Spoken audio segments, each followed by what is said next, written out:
আসসালামু আলাইকুম ওয়া রাহমাতুল্লাহি ওয়া বারাকাতুহু। ইন্নাল হামদালিল্লাহি ওয়াহদা ওয়াসসালাতু ওয়াসসালামু আলা মান লা নাবিয়্যা বা'দা আম্মা বা'দ। সম্মানিত উপস্থিতি, আজকের ভিডিওটা শিক্ষার্থীদের জন্য অত্যন্ত গুরুত্বপূর্ণ।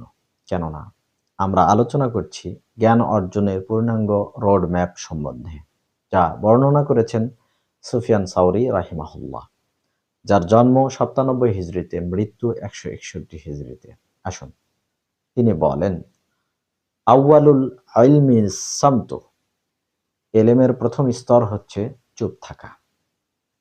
ওয়াসানিল ইস্তেমাউ লাহু ওয়া হিফযুহু, আর দ্বিতীয় মনোযোগ সহকারে শোনা এবং হিফজ বা মুখস্থ করা।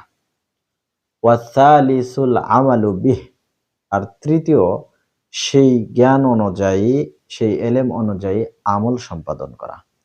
আর রাবিউ নাশরুহু ওয়া তা'লিমুহু, আর চতুর্থ সেটা প্রচার করা এবং তা অন্যকে শিক্ষা দেওয়া।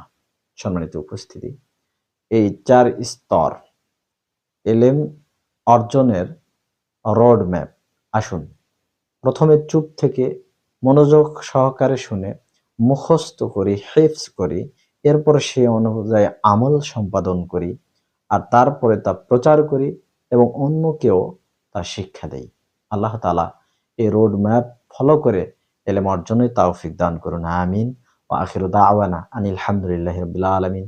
আসসালামু আলাইকুম ওয়া রাহমাতুল্লাহি ওয়া বারাকাতুহু।